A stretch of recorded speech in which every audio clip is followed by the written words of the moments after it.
नमस्कार साथियों, स्वागत है आपके अपने यूट्यूब चैनल पर। दोस्तों कि जैसा कि आप लोग जानते होंगे कि बिहार सचिवालय यानी बिहार एसएससी सीजीएल 2022 की प्रैक्टिस सेट 4 चौथा सेट शुरू होने जा रहे हैं। दोस्तों अगर आप लोग इससे पहले 3 सेट नहीं देखे हैं तो प्लीज़ जाके देख लीजिए, प्लेलिस्ट में मिल जाएगा आप लोग को। तो चलिए अब इसका पहला क्वेश्चन देखते हैं हम लोग। क्वेश्चन आप लोग शुरू से लेकर अंत तक बने रहिए और लास्ट में आप लोग को बहुत ही अच्छा ट्रिक के माध्यम से बहुत ही अच्छा पॉइंट बताते हैं। तो चलिए पहला क्वेश्चन देखते हैं। क्वेश्चन है, वेद त्रयी के अंतर्गत कौन सा वेद आते हैं? वेद त्रयी आप लोग जानते होंगे कि ये वैदिक काल से संबंधित क्वेश्चन आप लोग को चलेगा। तो चलिए देखते हैं इसका क्या आंसर हो जाएगा। वेद त्रयी के अंतर्गत जो है कौन सा वेद आते हैं? तो ऋग्वेद, सामवेद और यजुर्वेद आते हैं। दोस्तों इसमें एक बात देख लीजिए, इसमें अथर्ववेद नहीं आते हैं। ध्यान में रखना, अथर्ववेद को छोड़कर जो 4 वेद है, ऋग्वेद, सामवेद एवं यजुर्वेद, सब आते हैं वेद त्रयी के अंतर्गत आते हैं। तो चलिए नेक्स्ट क्वेश्चन देखते हैं। क्वेश्चन है, अध्यात्म ज्ञान से संबंधित निचिकेता और यम का संवाद किस उपनिषद से प्राप्त होता है? जैसा कि आप लोग जानते होंगे, निचिकेता और यम के बीच जो संवाद हुआ था वह किस उपनिषद से प्राप्त होता है? तो दोस्तों इसका सही आंसर हो जाएगा कठोपनिषद से इसका सही आंसर हो जाएगा। तो चलिए नेक्स्ट क्वेश्चन देखते हैं। क्वेश्चन, मोक्ष प्राप्ति के साधन की चर्चा किस वैदिक साहित्य में की गई है?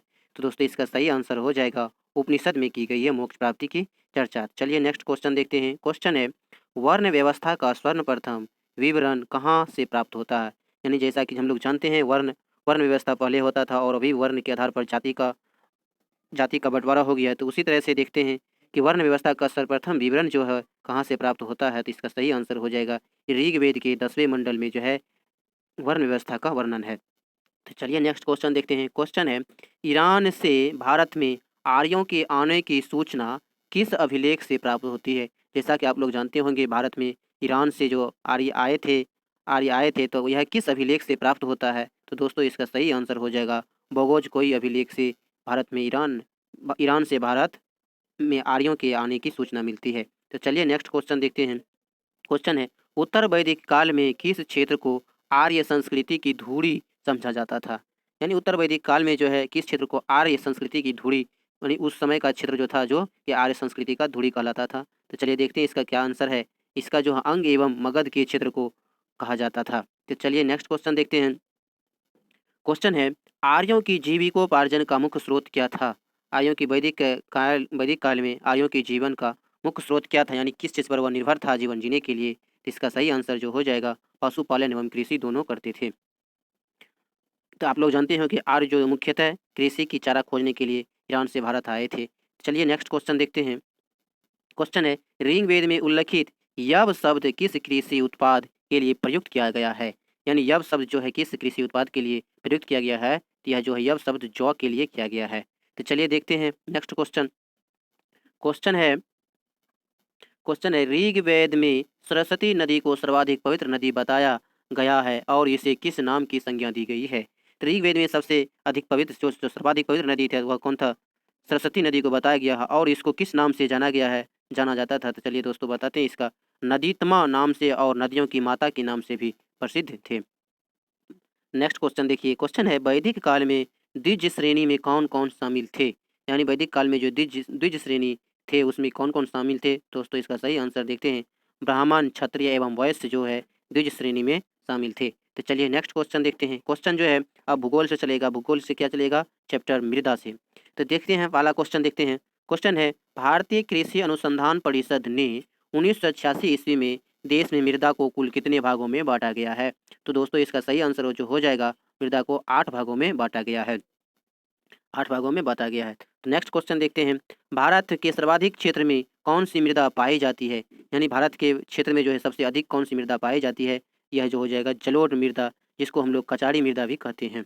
तो नेक्स्ट क्वेश्चन देखते हैं, लेटेराइट मृदा मुख्यतः किन राज्यों में पाई जाती है?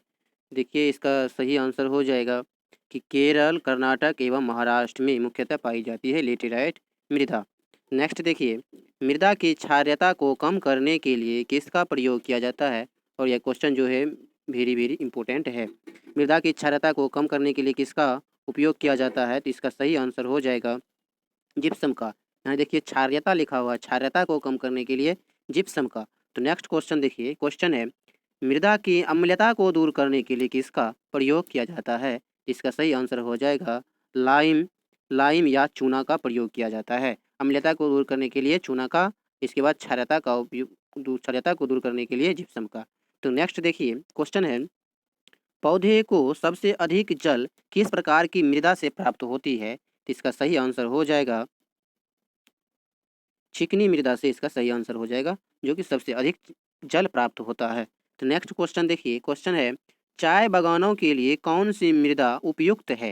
यानी चाय बागानों के लिए यानी किस तरह की मृदा में चाय की उपज सर्वाधिक होगी, अच्छी होगी।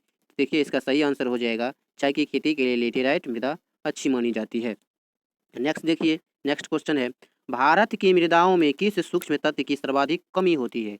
यानी भारत में जो मृदा है इसमें किस पोषक तत्व की कमी होती है? तो देखिए इसका सही आंसर जो हो जाएगा जस्ता का यानी जिंक यानी Zn का कमी है। तो नेक्स्ट देखिए, नेक्स्ट क्वेश्चन है दोमट मृदा में कौन कौन से कण पाए जाते हैं?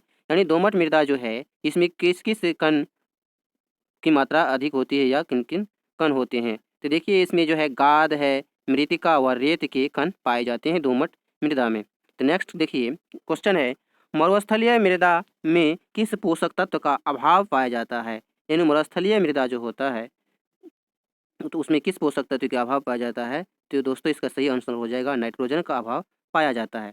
नेक्स्ट देखिए, अब देखिए संविधान से चलेगा और इसमें हम लोग जानेंगे संविधान के भाग से संबंधित क्वेश्चन। क्वेश्चन देखिए, क्वेश्चन है पहला क्वेश्चन है संविधान से भारतीय संविधान के भाग 2 में क्या है? यानी भाग 2 का बात कर रहा है तो भाग 2 में क्या है? तो देखते हैं इसका सही आंसर जो है नागरिकता से संबंधित भाग 2 है। और अनुच्छेद की बात करते हैं भाग 2 तो अनुच्छेद 5 से 11 अनुच्छेद तक में क्या है, तक में नागरिकता है और भाग 2 से संबंधित है नागरिकता। तो नेक्स्ट क्वेश्चन देखिए, क्वेश्चन है संविधान के किस भाग में मूल अधिकार का वर्णन है? संविधान के किस भाग में मूल अधिकार का वर्णन है? तो देखते हैं मूल अधिकार का वर्णन जो है भाग 3 में मूल अधिकार का वर्णन है। तो नेक्स्ट क्वेश्चन देखिए, क्वेश्चन है राज्य के नीति निर्देशक तत्व का वर्णन संविधान के किस भाग में है? यानी राज्य के नीति निर्देशक तत्व किस भाग में है? तो दोस्तों इसका सही आंसर हो जाएगा भाग 4 जो है यह नीति निर्देशक तत्व से संबंधित है। तो नेक्स्ट क्वेश्चन देखते हैं, क्वेश्चन है मौलिक कर्तव्य मूल संविधान का भाग नहीं था।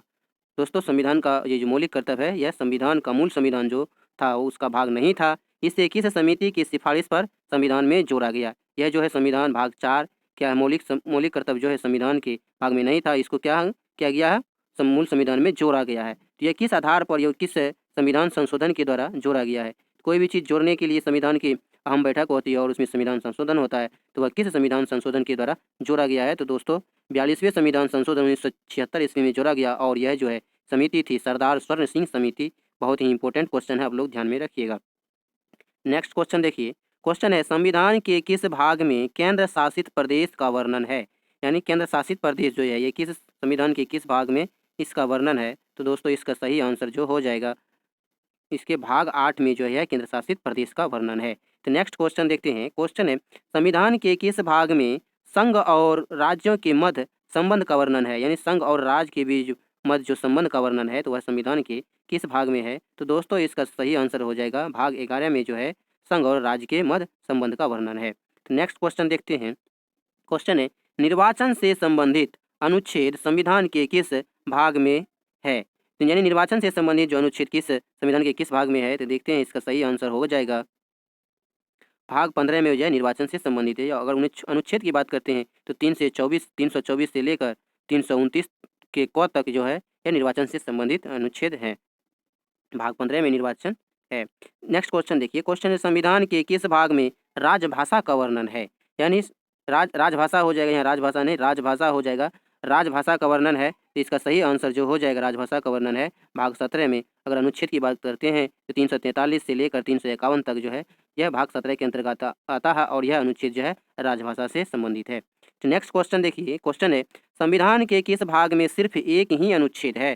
दोस्तों बहुत ही इंपॉर्टेंट क्वेश्चन है और जानिए ये कह रहा है संविधान का ऐसा, जैसे कि हमने पिछले क्वेश्चन समय देखे जैसे भाग 15 में इसमें कितना अनुच्छेद है 24 से लेकर 29 तक है, यानी 4-5 अनुच्छेद आते हैं इसके अंतर्गत। इसके बाद देखिए भाग 17 में भी देखिए 343 से लेकर 351 तक के अनुच्छेद है। तो इसी तरह इसमें कह रहा है एक ही अनुच्छेद होना चाहिए भाग में, तो वही कह रहा है संविधान के किस भाग में सिर्फ एक ही अनुच्छेद है। तो दोस्तों इसका सही आंसर हो जाएगा भाग 20 में जो है इसमें सिर्फ एक ही अनुच्छेद है। और वह अनुच्छेद कौन सा है, तो वह अनुच्छेद जो है आपको यह 368 ईस्वी है, जो कि अनुच्छेद संविधान के संशोधन से संबंधित है। देखिए यह जो है मूल संविधान का ये जो भाग 20 है, यह मूल संविधान का एक भाग है, यानी मूल संविधान का एक भाग, यानी जो मूल संविधान बना था वो 20 भाग 20 उसमें था। लेकिन ये इसमें जो है भाग 4 इसमें भी अनुच्छेद 1 है, और यह जो है संविधान के संशोधन के द्वारा जोड़ा गया है। और यह जो है 42वें संविधान संशोधन, जैसा कि हम लोग ने अभी जस्ट पीछे पढ़े हैं, तो भाग 4 का ए जो है इसमें भी संविधान अनुच्छेद कितना है, एक ही अनुच्छेद है जो कि 51 का ए है। और इसमें जो है यह जो जोड़ा गया है 42वें संविधान संशोधन 1940 के द्वारा जोड़ा गया है। तो दोस्तों याद रखना है संविधान के कौन से भाग में सिर्फ एक ही अनुच्छेद है, तो इसमें याद रखना है भाग 20 में और भाग 4 का ए में सिर्फ एक ही अनुच्छेद है। और यह भाग 20 जो है संविधान मूल संविधान में थे, और ये भाग 4 का ए जो यानी क भी बोल सकते हैं, 4 का क में क जो है मूल संविधान का भाग नहीं थे, इसको जोड़ा गया है। तो 42वें संविधान संशोधन 1940 ईस्वी को जोड़ा गया है। तो नेक्स्ट क्वेश्चन देखते हैं। क्वेश्चन है कुछ वर्गों के संबंध में विशेष उपबंध जैसे कि अनुसूचित जातियों, अनुसूचित जनजातियों, पिछड़े वर्गों एवं आंग्ल भारतीयों के संबंध में विशेष उपबंध है, यह संविधान के किस भाग में है। जैसे कि कुछ वर्गों के लिए अनुसूचित जाति या अनुसूचित जनजाति के लिए कुछ विशेष प्रावधान संबंधित होते हैं, तो वह संविधान के किस भाग में है। तो दोस्तों इसका सही आंसर हो जाएगा भाग 16 में जो है विशेष उपबंध अनुसूचित जाति और अनुसूचित जनजातियों आदि पिछड़े वर्गों के लिए अनुच्छेद भाग 16 में संबंधित है। और अनुच्छेद की बात करते हैं 330 से लेकर 342 तक में संबंधित है। तो दोस्तों इस तरह से आज का ये क्वेश्चन आंसर का सेट समाप्त हो गया है, क्वेश्चन आंसर समाप्त हो गया। तो अगला देखते हैं आप HW के तौर पर हमने, अगर आप लोग को आगे पढ़ना है तो पढ़ के आइएगा तो और बेटर रहेगा आप लोग को रिवीजन करने में। तो चलिए आप लोग को बता देते हैं नेक्स्ट जो टॉपिक रहेगा इतिहास से जैन धर्म को आप लोग देख लीजिएगा, ताकि आप लोग को रिवीजन करने में अच्छा रहेगा, सुविधा रहेगा। तो जैन धर्म से संबंधित रहेगा इतिहास से। अगर भूगोल से पढ़ लीजिएगा तो आप लोग पढ़ लीजिएगा प्राकृतिक वनस्पतियाँ पढ़ लीजिएगा भूगोल से। लुसेंट बहुत अच्छा बुक है, आप लोग लुसेंट से ही पढ़ सकते हैं। अगर आप लोग को और दूसरा भी बुक अच्छा लगता है, जैसे क्राउन भी बहुत अच्छा बुक है, क्राउन में थोड़ा शॉर्ट देता है, वह भी अच्छा बुक है, उससे भी पढ़ लीजिएगा। इसके बाद देखिए संविधान जो है, संविधान से उद्देशिका पढ़ लीजिएगा, ध्यान में देख लीजिएगा ताकि सेट लगाने में अच्छा रहेगा। चलिए आप लोग के लिए ट्रिक जो है ट्रिक लेकर आए हैं। ट्रिक में आप लोग के लिए लाए हैं कि सबसे पहले कलर चेंज कर लेते हैं। देखिए ट्रिक है भारत के उपराष्ट्रपति जो बाद में राष्ट्रपति बने। जैसा कि आप लोग जानते हैं कि उपराष्ट्रपति जो कुछ उपराष्ट्रपति ऐसे हैं भारत में जो कि राष्ट्रपति भी बने हैं, तो उसको किस तरह से याद रखना है। तो दोस्तों इसको याद रखना है राधा बीबी के संग आजा, राधा बीबी के संग आजा। किसी भाई को अटपटा भी लगता होगा, लेकिन देखिए ये ट्रिक है, तो ट्रिक को किसी भी तरह से अपना अपना सिस्टम है उसको याद करने का। किसी को बिना ट्रिक से भी याद रह सकता है, किसी को ट्रिक से भी याद रह सकता है। तो आप लोग अपने अपने हिसाब से देख लीजिए कैसे याद रखना है। देखिए कैसे राधा बीबी के संग आजा, तो देखते हैं राधा से राधा कृष्णन हो जाएगा। इसके बाद वीवी से वीवी गिरी हो जाएगा। इसके बाद के से हो जाएगा KR नारायण हो जाएगा। संग से हो जाएगा शंकर दयाल शर्मा। इसके बाद आ से हो जाएगा R वेंकट रमन। और जा से हो जाएगा जाकिर हुसैन। दोस्तों आप लोग को यह ट्रिक कैसा लगा और यह वीडियो कैसा लगा तो आप लोग ज़रूर कमेंट करके बताइएगा। और अगर आप लोग को अच्छा लगता है, वीडियो पसंद आता है, तो आप लोग लाइक करें। आप लोग जानते हैं कितना मेहनत दोस्तों आप लोग को सही बता रहे हैं। यह जो 3 बजे शाम को बैठते हैं तो आप लोग को 7:30 बजे वीडियो कंप्लीट होता है इसको बनाने में। किसी को कम भी लगता है, लेकिन हमको अभी इतना टाइम लग रहा है, 3 से 4 घंटा लग रहा है। तो आप लोग के लिए तो एक लाइक तो ज़रूर बनता है दोस्तों, आप लोग लाइक करें। अगर आप लोग नए हैं तो चैनल को सब्सक्राइब कर लें। चलिए मिलते हैं नेक्स्ट वीडियो में, तब तक के लिए व्यस्त रहें, मस्त रहें, स्वस्थ रहें। जय हिंद, जय भारत।